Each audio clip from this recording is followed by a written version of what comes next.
Buenas tardes amigos de Finet TV, bienvenidos a su segmento Consulta Psicológica. El tema de hoy es trastornos de espectro autista. Cuando hablamos de trastornos de espectro autista, estamos hablando de un trastorno de neurodesarrollo. Como lo habíamos mencionado en alguna ocasión anterior, los trastornos de neurodesarrollo aparecen durante las primeras etapas de vida y el trastorno de espectro autista, para ser considerado como tal, debe cumplir con una serie de criterios. Uno de ellos es deficiencia en la parte de la comunicación y la interacción social que se da en diversos contextos. Otro de ellos es la existencia de patrones repetitivos de comportamientos.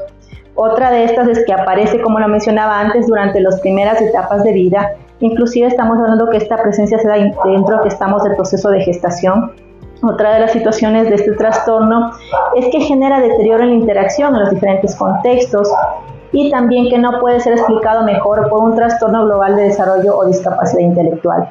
Ahora es importante que hablemos un poco más con respecto a este trastorno, que en ocasiones lo escuchan en las instituciones educativas o lo escuchamos los padres cuando recibimos el diagnóstico y es algo que genera una situación de miedo.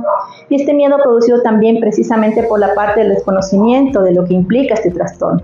En primera instancia, es importante que expliquemos que cuando hablamos de espectro, estamos hablando de una amplia gama de características que van a presentarse en los niños que tengan este trastorno. Esto significa que ninguno es exactamente igual al otro. Y cuando hablábamos, por ejemplo, de deficiencias en la comunicación, en la interacción social, estas en ocasiones inclusive pasan un poco invisibles hasta que las demandas a nivel de comunicación e interacción social son más elevadas. Estamos hablando, por ejemplo, en ocasiones de un primero de base, cuando ya esperamos que los niños se relacionen de mejor manera con los demás y exista una mejor comprensión en la parte del lenguaje. Cuando hablamos de deficiencias en la comunicación, no implica únicamente dificultades en la parte de la articulación, porque de hecho podemos tener chicos que están con el trastorno de espectro autista que manejan un lenguaje incluso mucho más elaborado de lo que esperamos para su edad. Pero en estos casos, ¿qué vamos evidenciando? Por ejemplo, la situación de un lenguaje literal. ¿A qué hacemos referencia con un lenguaje literal? Que se toman las cosas tal y cual como las mencionamos, presentando para ello dificultades en la comprensión de analogías que nosotros efectuamos. Un claro ejemplo, que en algún momento lo viví con un chico, con un adolescente con trastorno de espectro autista. Una vez él me hizo una broma y se escondió detrás de la puerta. Y él quería de esa manera como jugar un poco conmigo. Entonces, al aparecerse, yo le dije de broma, casi me matas de susto. Y la reacción de él fue de asombro. Me dijo, en realidad te ibas a morir.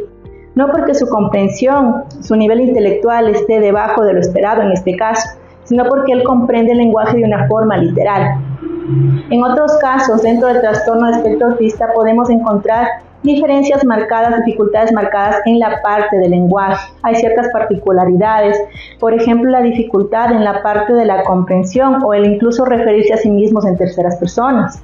Por ejemplo, dicen, Adrián tiene hambre, o el Adrián hace esto. No se refiere a sí mismo como yo. Dificultades también en la parte del reconocimiento. Cuando le llamamos por su nombre, en ocasiones no hay una respuesta frente a lo mismo, no hay identificación frente a esto. En la parte de la interacción social, dificultades precisamente por esta parte de la comunicación y del lenguaje para relacionarme con los demás. A más de esto se suma la dificultad en lo que mencionábamos, los patrones repetitivos de comportamiento e intereses restringidos, que de pronto hace que sus gustos o su forma de jugar sean diferentes a los demás. Hay pequeños que desde temprana edad, por ejemplo, tienen una fijación con el tema de los dinosaurios y de pronto se conocen el nombre de los dinosaurios y saben cuáles eran sus características específicas, pero de pronto para los demás niños de su edad ese no es un tema adecuado o un tema que genera interés, de tal forma que se limita la situación de la interacción. Dentro del trastorno de espectro autista también podemos evidenciar características como hipersensibilidad auditiva. ¿A qué nos referimos con esto? Si de pronto para mí el ruido de una ambulancia puede ser molesto, para una persona con el trastorno de espectro autista, él puede percibirlo de una forma mucho más magnificada, es decir, que sea un sonido realmente insoportable. Y al hablar de hipersensibilidad, no solamente puede presentarse a nivel auditivo, sino también a nivel de las texturas. Es por eso que en ocasiones niños dentro de este trastorno presentan intolerancia a ciertas texturas de la ropa, a la etiqueta, a situaciones, por ejemplo, de lana o situaciones como del césped, que para ellos son insoportables. y también en el momento de ingerir los alimentos. Hay ciertas texturas que prácticamente no es que su hijo sea caprichoso, no quiera comer, sino que simplemente son insoportables cuando entran en contacto con su boquita. Dentro de esto también se van evidenciando, como lo mencionábamos antes, que se van encontrando ciertas situaciones particulares o peculiares. Dentro del mismo lenguaje tenemos la situación de lo que conocemos como lenguaje colálico. ¿A qué hace referencia a esto?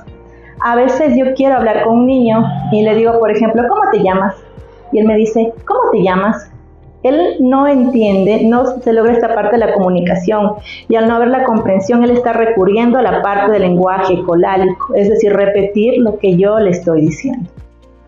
Dentro de esto también existen situaciones que son importantes contemplar, que nosotros como adultos vayamos evidenciando esto desde los primeros años de vida, desde que son pequeños, cuando empezamos con los juegos sociales, la sonrisa social con los bebés, cuando empezamos a hacer los juegos de dónde está bebé, nos escondemos y esperamos su reacción, su respuesta, su sonrisa, y no lo obtenemos. Otro aspecto importante dentro de la comunicación y la interacción es el contacto visual, algo que no evidenciamos desde pequeños. Buscamos animarlos, jugarlos, tener contacto con ellos, pero tenemos como una situación esquiva, como una mirada perdida, como que no están disfrutando de esta parte de interactuar con nosotros. ¿Qué otras situaciones, como decíamos antes, la no respuesta al nombre, la parte de la hipersensibilidad? Otra de las cosas que suele generar afectación en el trastorno de espectro autista es la alteración de las rutinas. Es como que la estructura y la rutina les da cierta tranquilidad para saber lo que viene después. Cuando las rutinas se alteran, obtenemos situaciones que pueden desencadenar incluso en crisis, al no entender por qué se está alterando eso que para ellos era conocido. Entonces, incluso dentro de estos comportamientos repetitivos que mencionábamos, tenemos ciertos tipos de juegos como la alineación de juguetes u ordenarlos en determinado color, en determinada estatura, y si nosotros vamos y rompemos con esa estructura, se genera nuevamente una situación que puede ser de crisis o descontrol. Ahora, ¿desde qué edad se diagnostica el trastorno de espectro autista? Como lo hemos mencionado, al ser un trastorno del neurodesarrollo, mientras el diagnóstico sea más temprano posible, mucho mejor. Estamos hablando de un diagnóstico inclusive antes de los 3 años. ¿Para qué? Precisamente para direccionar el tratamiento adecuado, para lograr una mejor aceptación del niño a lo que viene después, para lograr una mejor adaptación también dentro de su entorno y su contexto. Ahora, en ocasiones tenemos tanta información que decimos que todo es autismo. Por ejemplo, digamos, un niño está jugando y no nos pone atención y decimos, es que yo le llamé y no hizo contacto visual, es autismo. No, es importante que se contemple con seriedad la realización de una evaluación adecuada para determinar si es realmente un trastorno de espectro autista o otro trastorno de neurodesarrollo, o es una situación incluso a nivel emocional. En primera instancia, cuando les decía que estas dificultades en la parte de la comunicación y la interacción social deberían presentarse en diferentes contextos. ¿Por qué? Puede ser que mi hijo en mi casa, cuando estamos hablando, me mire a los ojos, esté contento, juegue con sus hermanos, no haya dificultad en la parte de la comunicación, que con los vecinos también juegue e interactúe, pero que llega a la institución educativa y en cambio opta por dejar de jugar o interactuar con los demás, o dificultades en la parte del lenguaje. Entonces estamos hablando de que esta situación se está presentando únicamente en un contexto. Ahora, con respecto a la situación del trastorno de espectro autista, nosotros hablamos de algunos niveles o grados. El grado 1, cuando necesitamos ayuda, sin embargo no es una ayuda muy notable. Grado 2, cuando se requiere una mayor intervención de las personas que están en el entorno para ayudar en la parte de la adaptación. El grado 3, que implica una ayuda muy notable. Estos grados pueden variar en función de diferentes situaciones y de apoyos que se dé como institución educativa, como familia y terapeutas encargados del trabajo con los niños. ¿Qué ayuda para trabajar con niños con trastorno de espectro autista? Primero, la comprensión del diagnóstico. En ocasiones, los padres, por desconocimiento, tienden a pensar que sus hijos son malcriados, que son maleducados, y empiezan a etiquetarlos de diferente forma, ignorando que de pronto su hijo no le está obedeciendo, no porque no se le antoja, sino porque precisamente existe una dificultad en que él o ella comprenda la instrucción que usted le está dando. Entonces, en este sentido, nos ayuda mucho la ayuda, valga la redundancia, la parte de la utilización del lenguaje pictográfico. ¿A qué hacemos referencia con esto? Hacemos referencia a que las reglas, las normas o lo que queremos explicarles a nuestros hijos los plasmemos de forma gráfica, a través de dibujos, a través de fotografías. La información visual es la mejor forma de llegar a su hijo. Otra de las situaciones es que, como lo decíamos antes, la comprensión del diagnóstico, la parte de trabajar de forma conjunta. No funciona si usted solamente lleva a sus hijos a terapia y deja que en la escuela se encarguen. Esto tiene que ser un trabajo conjunto, tanto de la familia, de la institución educativa y como los terapeutas externos, porque se requiere una situación conjunta. Si, por ejemplo, se están empleando pictogramas en la parte de terapia, están empleando pictogramas en la parte de la casa, pero en la escuela no están también empleando este tipo de situaciones, no estamos logrando un trabajo conjunto. Dentro de esto, el uso de pictogramas o historias sociales nos ayudan a llegar a los niños para que comprendan lo que va a pasar, lo que necesitamos que hagan en determinadas ocasiones. Si, por ejemplo, a través de pictogramas o historias sociales estoy manejando la parte de una estructura y de una rutina, de que primero tiene que realizar una actividad y luego de eso viene otra cosa, pero al momento en que rompemos la estructura o rutina, no estamos ayudando en el desarrollo del niño. Otra de las cosas importantes es que identifiquemos cuáles son los estímulos que generan alteraciones. Es diferente la existencia de una crisis a una situación conductual o un berrinche, como lo decíamos antes. Si para su hijo la parte del sonido está siendo excesivamente fuerte, no es que su hijo esté malcriado, sino que realmente está afectando por la intensidad en la que él está percibiendo ese sonido. O si ese sentir, ese alimento dentro de la boca lo puedo sentir como que incluso me está lastimando, obviamente va a desencadenar en una situación conductual. Entonces la otra parte es que encontremos cuáles son los estímulos que desencadenan en esta existencia de situaciones de desajuste o de crisis. ¿Con qué finalidad? Precisamente con la finalidad de evitarlo si es el caso, si es que es necesario, evitar inicialmente la parte del contacto con estímulos que puedan sentirse como que lastiman, o la parte de ayudar a disminuirlos, por ejemplo, con el uso de audífonos en cuanto a la hipersensibilidad auditiva. La parte de la estructura, como la mencionamos, es muy importante porque le ayuda a su hijo, a su hija, saber qué viene después de determinada situación. Y dentro del trastorno de espectro autista hablamos de la existencia justamente de comportamientos restrictivos, ¿no? Intereses como específicos, como lo mencionábamos antes. Sin embargo, es la misma familia la que también puede ir propiciando la existencia de nuevos escenarios. En ocasiones, por ejemplo, me dicen, no, es que yo no le llevo al supermercado porque si le llevo al supermercado, el de ley se va a la sesión de juguetes, coge los dinosaurios y no hay poder humano que le quite esos dinosaurios. Ok, yo entiendo la angustia como parte de familia que queremos evitar este tipo de situaciones. Sin embargo, al no enfrentarle a su hijo a este tipo de cosas, tarde que temprano lo estamos limitando en cuanto a su desarrollo. Entonces, en una situación puntual como esta, que podemos realizar justamente a través de pictogramas o de una historia social, los pasos de lo que vamos a hacer para ir al supermercado.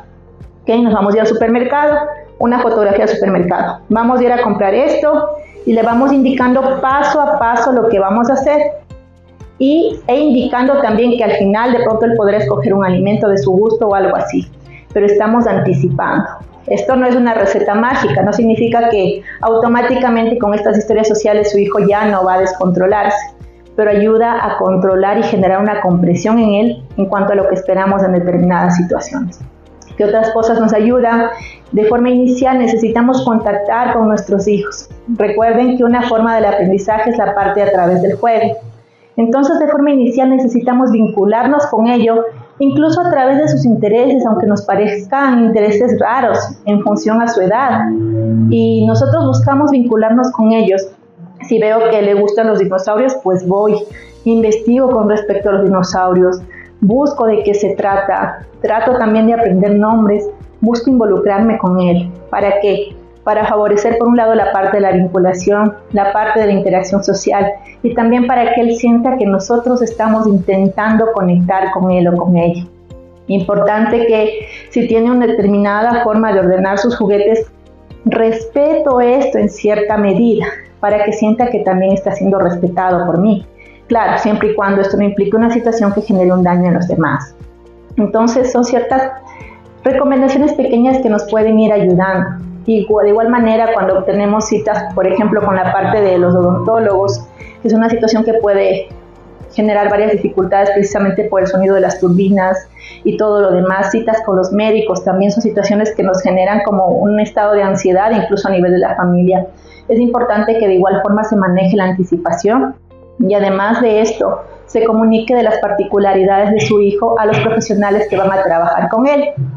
Si por ejemplo su hijo va al médico y de pronto a su hijo, como lo mencionábamos antes, le gustan los dinosaurios, y yo le comunico al médico y el médico puede tener en su consulta un dinosaurio, es una forma en la que estamos buscando la forma de ir conectando y que el niño también vaya sintiendo esta parte de la empatía de las demás personas hacia él.